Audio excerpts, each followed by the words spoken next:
Hello guys and welcome to another video. The Red, White and Royal Blue movie just dropped and we need to talk about it. We all wanted to come in with no expectations and be pleasantly surprised. And to all of our pleasant surprises, that's exactly what happened. I sat there today watching the movie with my jaw on the floor basically because no one was expecting this to be decent and I was definitely not expecting this to be great, and it was, so we're discussing it. Henry's sister is his younger sister, not his older sister like in the books. This snowballs later on to the fact that she is not important to the plot at all. She's just there to be Henry's friend and his support inside his family unit. Whereas in the book, she has this whole scandal about her brought back up, about her being a drug addict. And this sets a precedent for basically all of the side characters to be just that, side characters in Henry's and Alex's love story. And honestly, I'm quite okay with that because while in the book, they add depth to the story and 3 dimensions to all the characters, we don't have enough screen time for them to actually have screen time and to have B and C plots. So I thought it was a very smart choice to just take the bare bones of the story and go with that, because there's a lot in the book. If you're interested in the political side, in Percy, in Nora, in Beatrice, or in the missing sister, then go read that book, because the book is there and it's great and it has all that stuff. Go read it and then come back. But if not, as a viewer and a reader, I thought that was a smart idea. I really enjoyed the movie as it was. I didn't think it was lacking anything. And as a reader, for the first time in my life, I can say that I'm happy with them having taken stuff off, because I know that if I want that stuff, I can just read the book and it's there, but it doesn't need to be there in the movie because it would have been way too much. So moving on to the first time we see Alex, we get to serious business straight away. They really wanted us to know that Alex wasn't just this charismatic boy, but there was some depth to him. And we definitely see that from moment 1. I gotta say, Alex in that first scene came off a little bit more as an alcoholic than a charming, rugged American, but he does get better as the movie progresses, and it was funny to see that and to see Henry make fun of him. A+ for banter. Their relationship is perfectly set up when there's the meet and greet, and they're both extremely rude to each other. So after Alex has had a few drinks, they get to talking and they get to bantering. Nobody knows how it happens, but suddenly they're both on the floor getting sprayed and toppled with the biggest wedding cake that you have ever seen in your life. And this, of course, leads to an international scandal. That scene itself was very funny, very well done. I love the juxtaposition of having the classical music in the background. It's very cliched, but it's cliched because it works, and it worked here.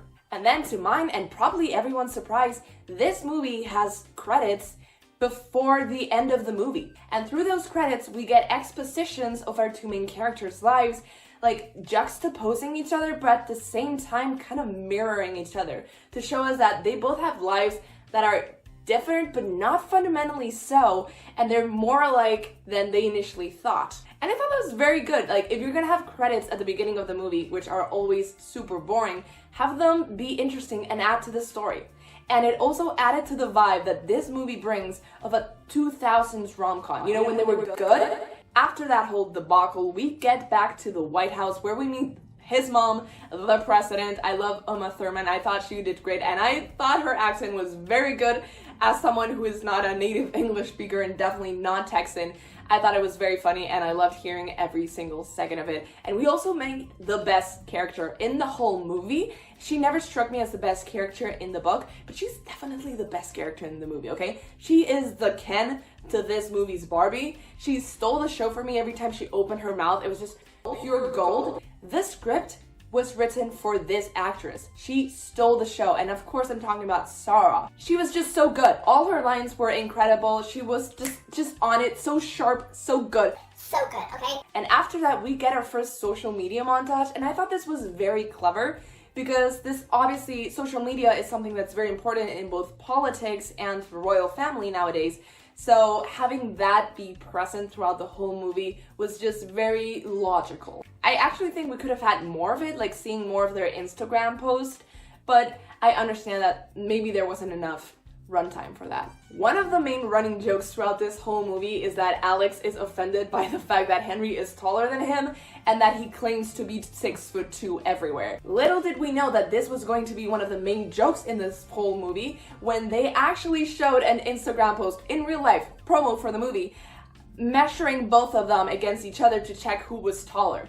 It was foreshadowing, people. They were ahead of the game. I cannot believe. When they first mentioned it in the movie, I was like, wait, is this alluding to what we saw months ago? And it was. So after that, we're left with having to clean this international mess. And of course, they have to appear together in interviews to show that they've always been friends. And we get a very interesting and nicely edited interviewing montage. Alex, I wasn't really buying him as Alex up to that point, but he sold it to me right in that moment where he went Vicky or something like that, and he was afterwards so embarrassed for himself, like inwardly cringing at what he just did.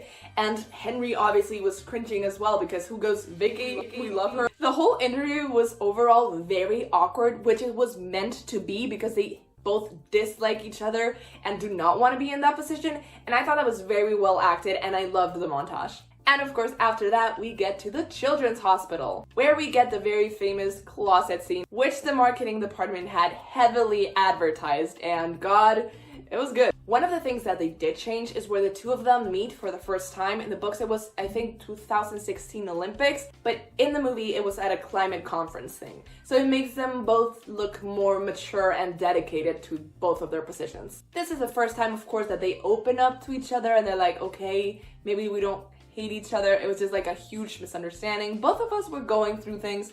Let's maybe let that go. And I did really like that the scene had room to breathe. It wasn't like really quick cuts, and there were pauses in the dialogue. It just felt really natural. So we've met Sarah, of course, and then we meet the second best character of the movie, and that is Alex's female bodyguard. She's just incredible. She just comes back to get them from the closet. She's like, oh, the thread, it has been neutralized. And the thread was a kid throwing fireworks. And he's like, neutralized? What do you mean by neutralized? Just so good every time she was on screen. Also, 10 out of 10. The women in this stole the show for me, which is quite ironic. All throughout the movie, we see Alex being kind of like a goofball and kind of like an idiot. And at first, of course, Henry pretends to hate it, but after that scene in the hospital, when Alex is being stupid and going to his car, once Alex is not looking at him anymore, Henry has a little small smile on his face, and it's the first tease that we get into what Henry actually thinks of Alex, and I loved it. After that, we go back to the White House and we get a scene between Alex and his dad, and it's all very good. I didn't really mind that they changed his whole dad's character completely. They had to change the whole family dynamic to fit the just focusing on Alex and Henry thing, but that's neither here nor there. The one thing that I did notice is that it was very clearly on a green screen, but I didn't mind it as much as I would have in another show or movie, because this is a movie, this is a rom-com, they're pretending to be in the White House.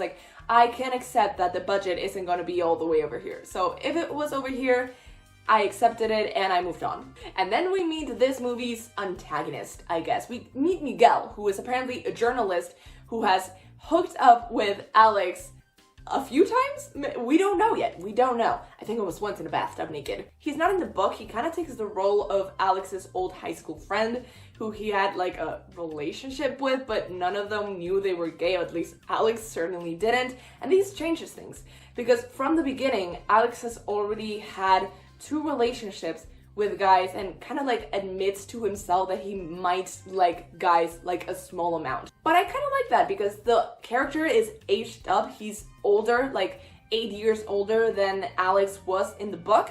So it kind of makes sense that he has himself more figured out. I also really like that after that, and after they first open up to each other, Henry is the first to reach out, which leads us to a montage of them texting each other, which is super cute. And also, I think it was really creative the way this was shot, because it was obviously one of them is in England and the other one is in the United States. So they're just texting, and it would be boring to just see them in their houses and then the text on screen. So they do this really cool stuff where they're one of them is texting, so it shows Henry in his room, but since Alex is replying, he's also there.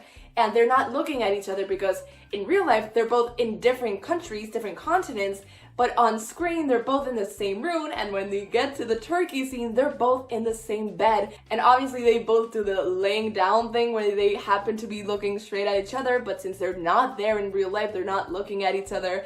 And the turkey scene, we all thought that it wasn't going to be in the movie, but it was, and it was great. I loved it. It was like a very quick thing, one of the things that they kept from that montage, but I really liked it, and I'm really glad that they kept it. The appearing out of like leaves wasn't necessarily my favorite, but I just thought it was really clever editing and shooting and framing that they later on did not do for the rest of the movie. So I'm left wondering, like, did all of their creative juice just run out after scripting those scenes, or did they not have a budget? Because I think it really would have worked as well with the emails, and I wish we kind of had seen the emails because they were just read out to us, but I wanted like an email graphic, and I didn't get it. So after that, we get to see the relationship just progress naturally and at a very realistic pace and rhythm, and we get to see that Henry is maybe a little bit more invested than Alex, or at least is more clear with himself as to what is happening right now.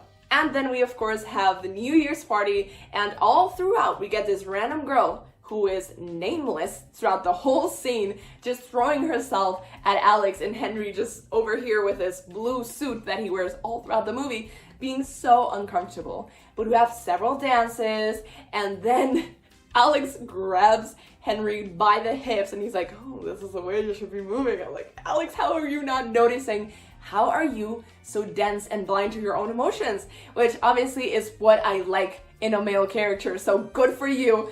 I support your himbo behavior. And then they're dancing, they're like a couple of meters away, and everyone goes down, they lower themselves to the floor with the music, and they're the only ones still standing up looking at each other while they're dancing, and suddenly it's 10 seconds to midnight, the countdown happens, and of course Alex kisses two girls in front of Henry, who then is like, oh, and he runs away to be dramatic out. Once there, Alex chases him and he's like, dude, what is going on? I do not understand you. And Henry's here like having existential life questions, and he's like, oh, you're so daft, which in his defense is 100% true, and he grabs him by the face and kisses him, intertwines his fingers with his hair, and it's just like very good, very quite good. In my opinion, we are just missing a little bit more of Alex's obsession with Henry before we get to the kiss, because I do think it was a bit sudden. We get more hints of Henry liking Alex and Alex being extremely obsessed with Henry as he is in the books. I do love that after this we get to see Alex being actually involved with his mother's politics and with her campaign, and it makes him look less like a snotty brat, which is kind of what he was looking like for us, and more like an actual adult. The fact that we don't get to see flashbacks of Alex and his childhood and being like middle class or working class, and that we don't get to see him having a sibling, he's just like an only child, kind of ups the brat level of his character, but they like tiptoed around that. They like walked that tightrope, and I think they like managed kind of a balance. It was at times a bit too bratty for me, especially with the actor's face, but I think he pulled it off at the end, so props to him. And after that, obviously Alex is left very confused because Henry just leaves to go to England without saying anything after their kiss, so he goes to his best friend Nora, who really doesn't appear much in the movie, but she's there and she's great at when she is there. And he's like, well, I kissed Henry. Well, Henry kissed me. And she's like, well, obviously. And she asks him the most important question, did you like it? And he answers, and I quote, he grabbed my hair in a way that made me understand the difference between rugby and football. And if that's not an iconic line, I do not know what is. I don't remember if this is in the book. Casey McKinston had something to do with this. I'm sure. I don't know, but she had to have something to do with the script because it screamed her to me. Alex is just very confused after this. He now knows that he's attracted to Henry and that he likes him in more of like a friends or frenemies way, so he invites him over to dinner, and that's where we get the scene in the red room under Hamilton's portrait where they just like aggressively make out. They walk out to dinner. afterwards, like nothing happened. They talked to the Prime Minister and the President of the United States, and that is when Alex does the Henry butt grab, which I didn't know when was gonna happen in the trailer when I reacted to it, but it couldn't have come at a better time. I loved it, and Henry's like reaction. And then of course after that, Alex is like, you're coming to my room at midnight. And then of course, Henry is there. So the book has much, but it's never explicit. So I didn't know what the rating for the movie was gonna be. I didn't know how much they were gonna show. So once Henry goes up to his room, they don't really show anything. It's not like it cuts to black, but it cuts to them just like not doing it. So I thought it was hot, but classy. You know, it toed the line. I definitely wouldn't have liked my parents walking in on me watching this movie at some points. You know, it would have been uncomfortable, but I thought it was classy. And after this, of course, we have the polo scene. Because Henry invites Alex to watch him play polo. This was a better scene in the books just because we get Alex's internal monologue.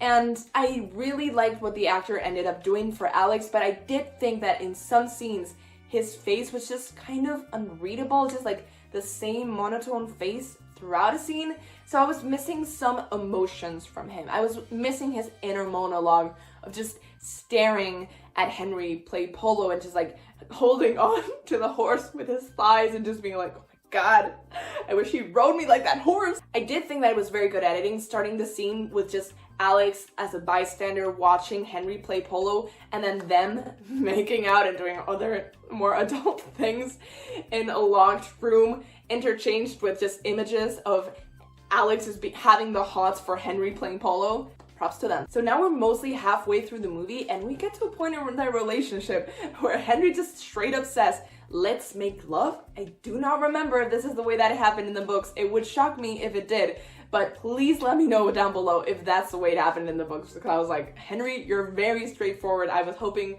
for this to come out in like a more romantic way, more natural way, but it was still funny and it was a very sweet moment between the two. I thought it was funny that that scene cut to them being shirtless and looking at each other like lovingly, but they were like very far apart from each other, and then it cuts back to them like actually having sex. The scene, as I said, wasn't explicit, like you knew it was happening and it showed like their backs and their hands and their faces, and oh my God, their hands. There were so many hand shots in the scene, like them intertwining their fingers together and like caressing each other's hands, and hands in hair and on backs and on arms and on everything. And it just made me think that this was trying to compete for the most romantic hand shots in cinema, but obviously you can never compete against Pride and Prejudice and that Mr. Darcy hand, but this one tried, and I think it was a good runner-up. And then we get the fact that Alex was mooning over Henry in the dinner,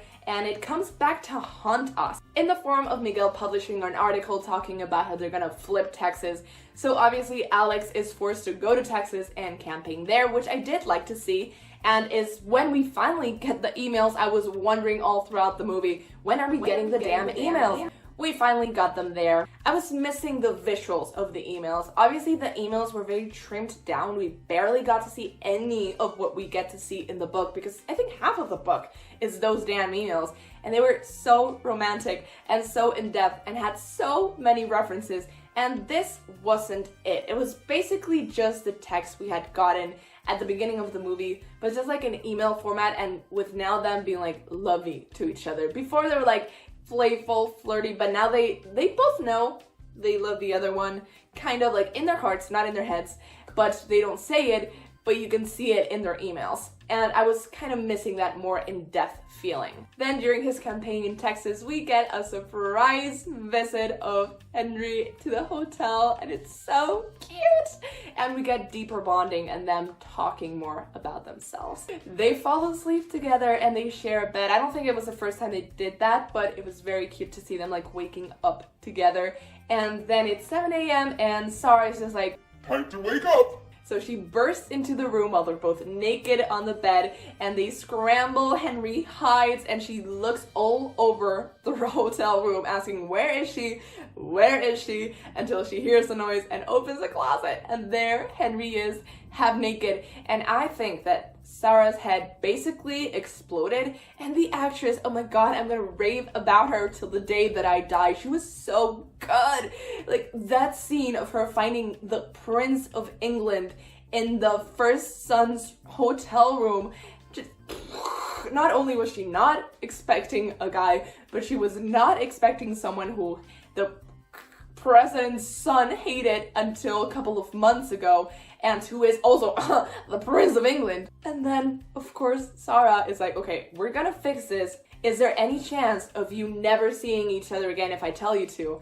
And Alex just straight up says no with so much confidence and without any kind of hesitation that just melted my heart. Like, this boy is in here for the long run, and Henry doesn't know that. And Alex had never thought about that before, but he was just so confident, and he didn't even blink an eye. And God, I love their love. And then, of course, after that, we have the fallout, and yes, Alex has to go back to the White House and actually come out to his mother, because it's important to her campaign. You know, he is dating the Prince of England. So he comes out to her and she's like, oh, I wish I had more time because I would have gone and made a PowerPoint presentation, which is obviously a reference to the book where she actually is like, okay, let's get some pizza, give me a second. And she goes and makes a PowerPoint presentation about coming out, exploring your sexuality, healthy. But does it have to be with the Prince of England? In reality, a mom wouldn't just go make a presentation, especially since she's the president. She doesn't have time to make a PowerPoint presentation about her son being bi, but I would have still loved to see it. I would have suspended my disbelief. And now that Alex is out to his parents, he invites Henry over to his lake house in the middle of nowhere. I knew that things were gonna go down, okay? I remember that much from the book. I mean, I remember everything that goes down in the lake house. So when that happened, I was like, I'm gonna be traumatized, but I'm gonna be happy afterwards, so I have to endure. And then we actually get a One Last Stop cameo, which is another book by the same author, and Alex happens to be reading it. Afterwards, they go like party out in the town, and he's like, oh, just wait till he does karaoke. And obviously Henry's like, oh no, I'm not gonna do karaoke. And then cut to him doing karaoke. Very good transition.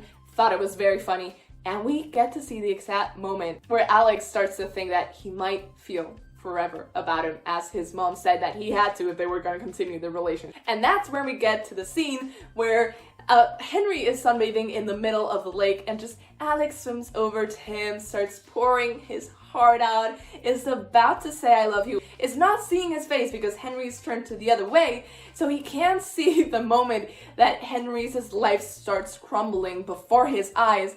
And just before he gets to say I love you, even though he basically said it, but just not in those words, just before he utters the words, he starts to say, what I mean to say is Henry just explodes and dives into the lake, stays there for like who knows how long, and then goes back to England without saying anything to Alex. The one thing that changed most from the books to the movie here is that this whole conversation in the lake happened at night. Like, it was dark, they were skinny dipping, they were literally in the lake. So Henry's abrupt disappearance seems more abrupt because they're like both naked, hugging in the lake, and Alex is about to say I love you, or he says I love you, and then just Henry shuts down and leaves to go back home to England.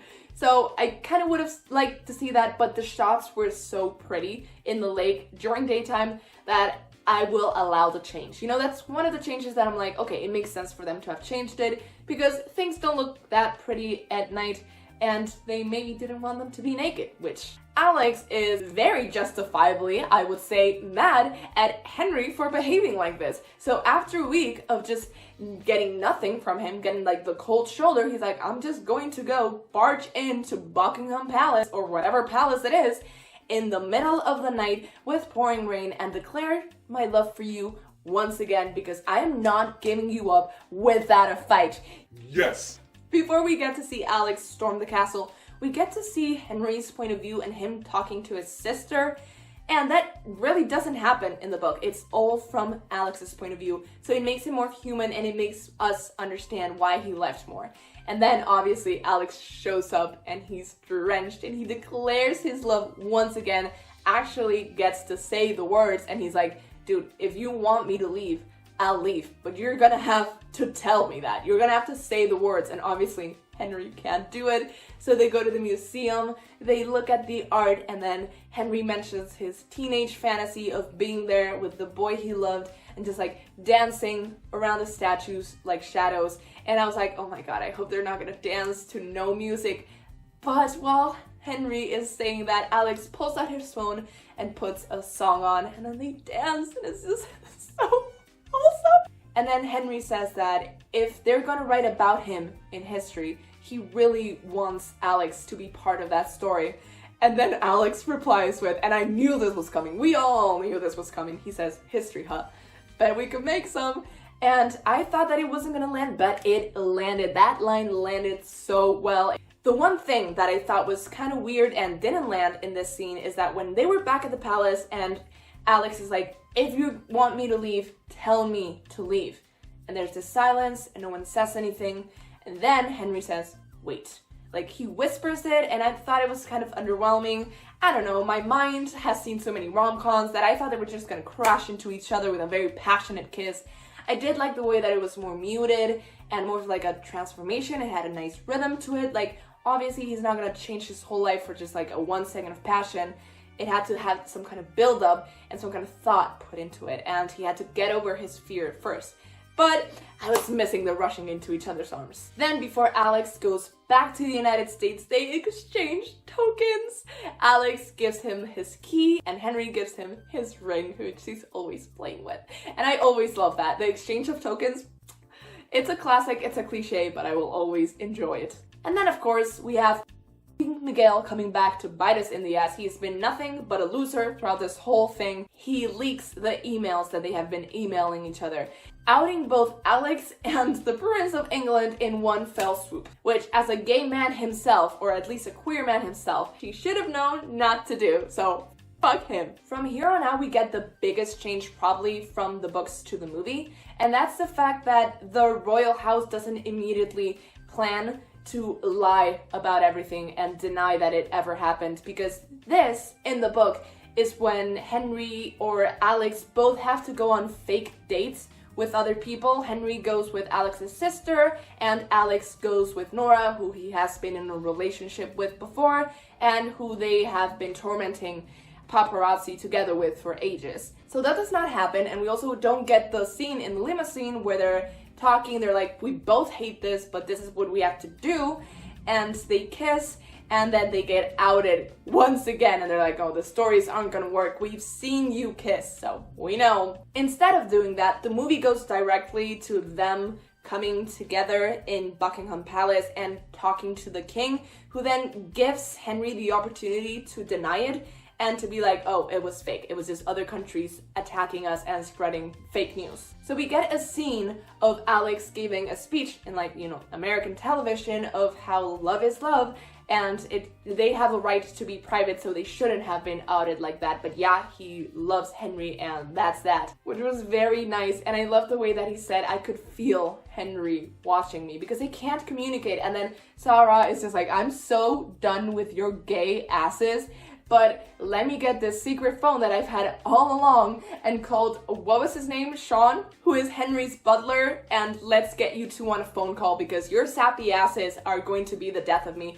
And that's where she drops the bomb that she's been sleeping with Sean. It's just so good. Obviously less important than in the books, but just obviously you're getting the drift here. Like, I love her, so the fact that she's just we get to see that during this scene, Alex is wearing Henry's ring, and Henry's just like trying to play with it because that's what he does when he's anxious, but he doesn't have it, and then he notices that Alex has it and he feels calm. And then we have some scenes with, you know, Henry's older brother being a world-class asshole, and obviously the king also being kind of...